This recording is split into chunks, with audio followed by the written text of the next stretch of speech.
Good afternoon, everyone. It's Hanifa Menon from hearthealthbrainhealth.com, encouraging healthy grieving and mindful actions. So I thought I would do the second part of the seeker stage video because I know that I had planted a seed or a few seeds in the last video about stage 5, but I know that there will be more questions and I really want to make sure that you understand this stage. So I thought I would share a different quotation with you. And this quotation is by Edgar Casey. And the quotation says, "The more knowledge, the more responsibility. The more love, the more ability. The more knowledge, the more responsibility. The more love, the more ability." So this is interesting, right? I will say that in the seeker stage, I'm going to remind you, we've come from the early stage of innocence. We went through the stage of ego. We went through the stage of the achiever. Then we went through the stage of the giver. Now we're in the stage of the seeker. Now, one would wonder, maybe you wonder, why would you want to move beyond that giver stage? Because you're giving freely and you're enjoying, and you're also receiving these wonderful little surprises that happen because sometimes the partner wants to give back, sometimes you're just getting back from the universe. And what a wonderful place to be in. And it is. It really is. Each one of these stages is a wonderful place to be in when seen from its best perspective. But remember, human consciousness is evolving. Consciousness, the greater consciousness around us, is evolving and expanding. And with expansion comes a little bit of, well, say, desire for getting to slightly different space, an improved space, perhaps. So there's at least a curiosity about, is there something else? So remember, in the earlier video for this stage 5 section about the seeker, had mentioned about how there's just usually a little bit of discomfort before wanting to move into a different stage.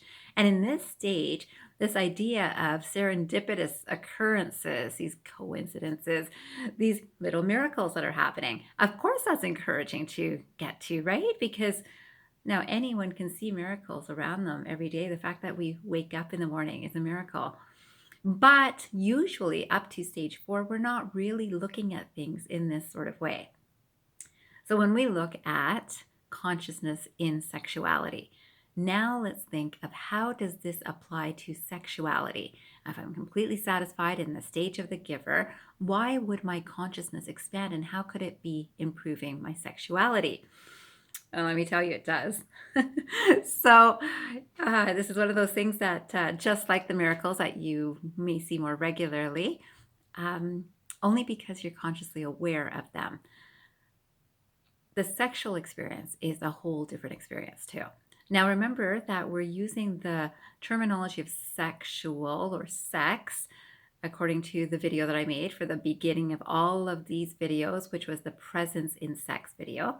And in that, I mentioned the two aspects that make the definition of sex according to the definition that I'm using.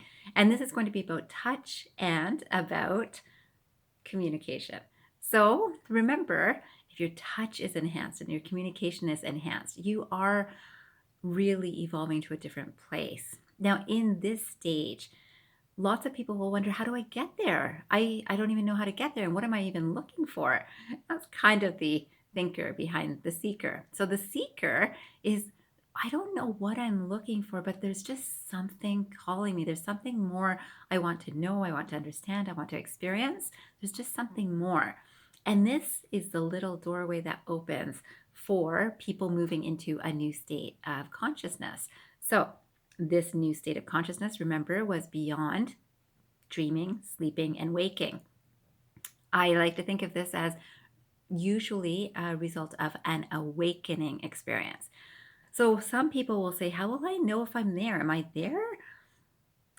Just like no one would have to tell you you're awake after you've been sleeping and you wake up, and no one has to tell you, hey, you know what, you're awake from sleeping. It's the same experience in this, where no one will have to tell you you're there because you will know it. There's just an awareness of something different is happening. So just like, again, we know when we're dreaming, and sometimes it's not a good dream. And when we wake up out of that dream, no one has to tell us we're not in that dream anymore. But the dream seemed very real, didn't it? So oftentimes, whether good or not so good dreams, doesn't it seem real? And then you wake up and you realize, okay, now this is real.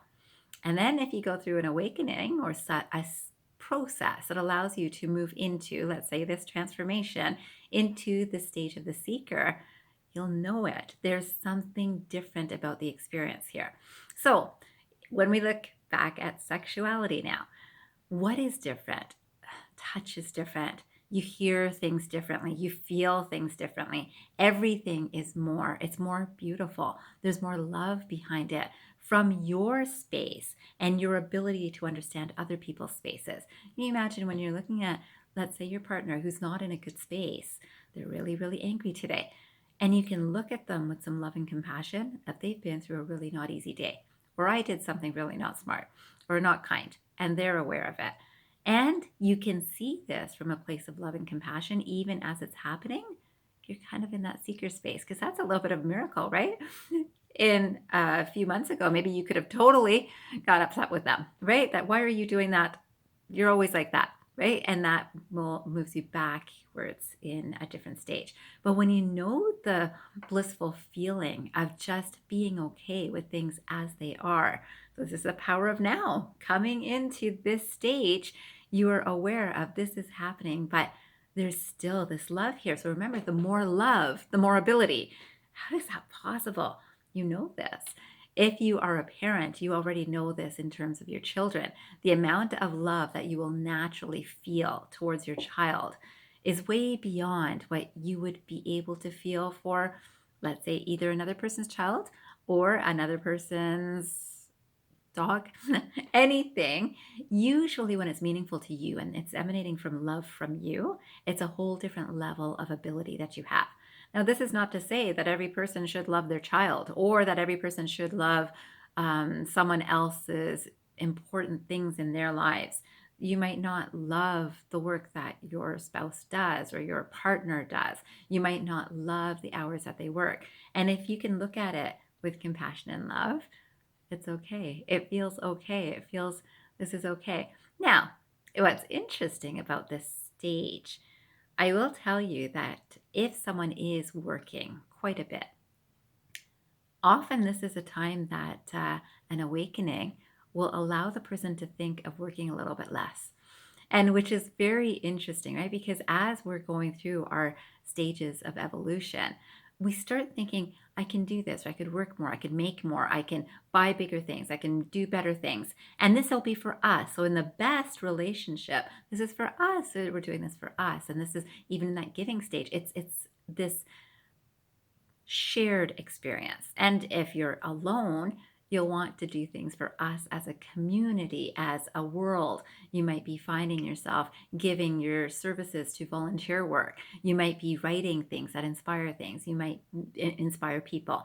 You might be saying things that inspire people or lift people up, or you might be smiling more, or you might be finding different things in your own life experience that you're giving from. And yet now you're starting to notice these little miracles. So, what happens in sexuality in this time? So, in sexuality, when there is the seeker stage, there is this wonderful appreciation of touch and words. So, can you imagine from this newfound space how incredibly different the feeling is? If you can imagine, that's fantastic because that's one way to start drawing these sorts of energies to you. And if you can't, let me tell you, it is fabulous. I can tell you that I am so amazed that, yes, I have been luckily experiencing these sorts of experiences in the last while. That feels really fantastic. And you can know also that often it's the people that you're connecting with are going to be the right people for you. So, this is so important that if your partner is in your life and you were in a relationship years ago that brought you together because you were both in different energies, both of your energies are evolving too. And now to be in this space and actually enjoy the time with each other, you will also be able to give from a more loving space, from the space of the seeker. And as long as there's no, so now what are you giving me? Then you haven't moved backwards. You're in that space of, I know my miracles are arriving to me, that sort of space. Now, do you know that all faith thinks this way too, right? So if we even look at religious institutions, this whole idea of self-actualization is actually encouraged from what I can see every religion, every spiritual tradition of getting to this higher space and more of a connection with something outside of us. So it's not that we're not acting in the human form, but we're also recognizing something outside of us. So again, coming back to sexuality, I wanted to make sure that people think about different things that may come up in a relationship.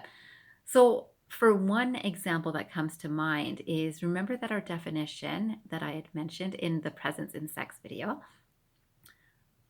was including one, two, or more people in sexuality. Now, a lot of people can understand one person, a lot of people can understand two people, and then there's more people, which is interesting. So, some of you might have heard of the term swingers, and swingers have been participating in these activities of couples with couples, oftentimes, and then interchanging relationships and sexual experiences with a group. And we know from Roman times, maybe before, obviously many times before that must have happened, but where in terms of recorded history, there are these massive orgies that would happen, right? So what was all of that about? Now, I'm not saying that the spiritual level was so high in the people who were participating in those times, because I think we've evolved as a society too. But today, I am quite aware that things like swingers do exist.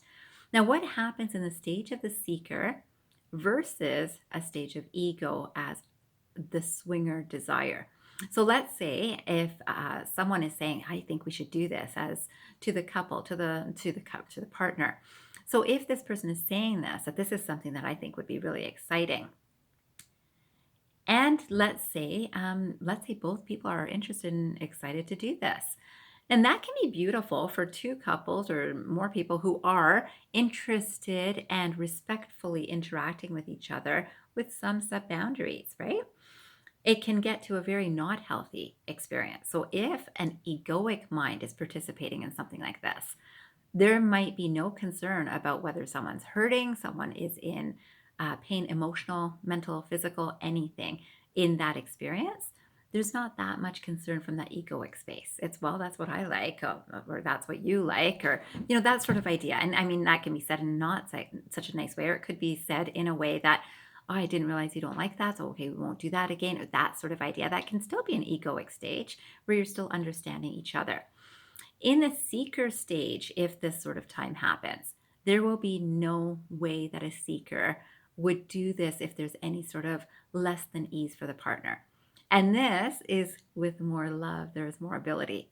So let's say there's this desire of, "I'd like to do this," whatever it is, whatever different, interesting, exciting experience comes to a person's mind. When it's shared in the relationship, if it's not lovingly received or um, anticipated, a person who is in the seeker space will actually be able to understand that my relationship, the love in this relationship, is more important to me than some short term excitement.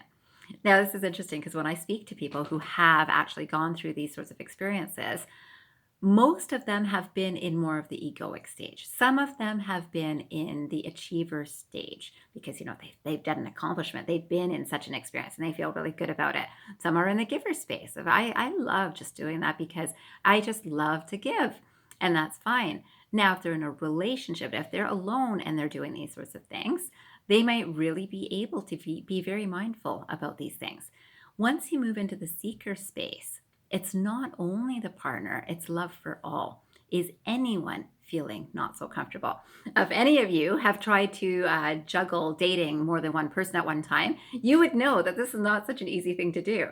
And when you're in that seeker space, your conscience won't let you not be aware of the experiences of everyone. Is everyone okay? That's your loving ability. That's the level. So again, remember that with great knowledge comes great responsibility. So this is a type of knowledge. This is an emotional, spiritual knowledge that you're gaining. So be careful what you wish for. I think it's fantastic because honestly, I love caring about how other people feel. And if any of you are wondering, I'm not a swinger. So just to make sure you need to know your own truth. What is true for you? Start there. And that's the most important thing in every aspect of these stages. Now, in the seeker aspect, you will not be able to do things without that awareness of love for all, and most importantly, yourself and the relationship you're in. So, this is what the opportunity is. So, I will tell you that yes, the experience of sexuality in this stage is phenomenal. There is no describing it, there is purely just experiential bliss. So, I will tell you, yes, whether you're alone or whether you're in a relationship currently, you can get into this space. And how would you do it? You probably know that I'm going to go this way because most of you know what kind of work I do. It's meditation. I will say again and again, it's meditation that I feel gets people to this space. Now, that's my experience. I will say when I've seen what is the commonality of people who get to this space, the commonality, because spiritual guides, teachers, sages have got to this space of seeker, right? Maybe before everyone else.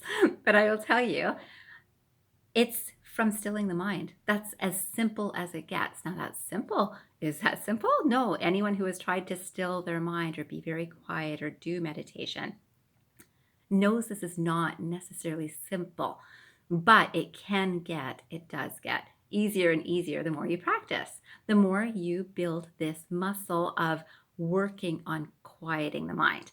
And this is a glorious experience because some of the awarenesses that will come to you when you really have quietened, made your mind quiet. There was not a quiet mind to come out with that word. So I will say, once you do quiet your mind, it's an amazing experience as to what kind of things can arrive to your mind. Just the right thoughts, just the right words, just the right actions for your best experience. And those are those little miracles that are happening, right? So I want you to know that this space is a wonderful space to get to. Now the question is, so some people pray, by the way. If you are praying, that can be a great space to quiet the mind. But there's a lot of people who pray and some people who even will do mantras. So I'm not saying that, the meditation with a mantra is better than prayer. It's not. Both are very, very useful. It's the silence between that I believe matters the most. So let's say you know your mantra. You might be saying om, om, om. That space between is the quiet space where energy can enter you. Okay, so this is where thoughts can enter. You're not doing it for the intention of thoughts entering you. This other energy that can come through you comes through in quiet spaces. So, of course, with meditation, where there's just stillness, and when someone is able to clear their mind and really not think about things, or at least see thoughts float by and not jump onto paying attention to those individual thoughts. That's the space where the magic occurs. So that's a space from which any transformation can occur. But I'm going to say in this series, I want to make sure that you know that it's through those processes of stilling the mind and having that quiet space that the best magic occurs. So today, for 5 minutes, I would love for you to practice to see whether you can quiet your mind. Even if it's 1 minute, if you're not comfortable with it, you can focus on breathing. It does give you something to focus on, and that's a great place to start for starting to quiet thoughts that are going through your head. You will still have thoughts going through your head, but you're going to focus on the breathing. Bring your mind back to your breathing. There's so many different techniques. My videos alone on my YouTube channel will have some ideas for you. So there is actually a meditation that's on there too. There's a couple of meditations. I think there's 3-breath meditation. There's the full chakra meditations. So make sure that you take a look. If you don't have any other resources, you can look on my channel. You're right here. But if you do have other choices, and there's a million out there, find one that resonates for you. Try to see if you can sit for 5 minutes or even 1 minute and just still your mind. And I hope that today you will remember, transform your mind and transform your life. Have a great day, everyone.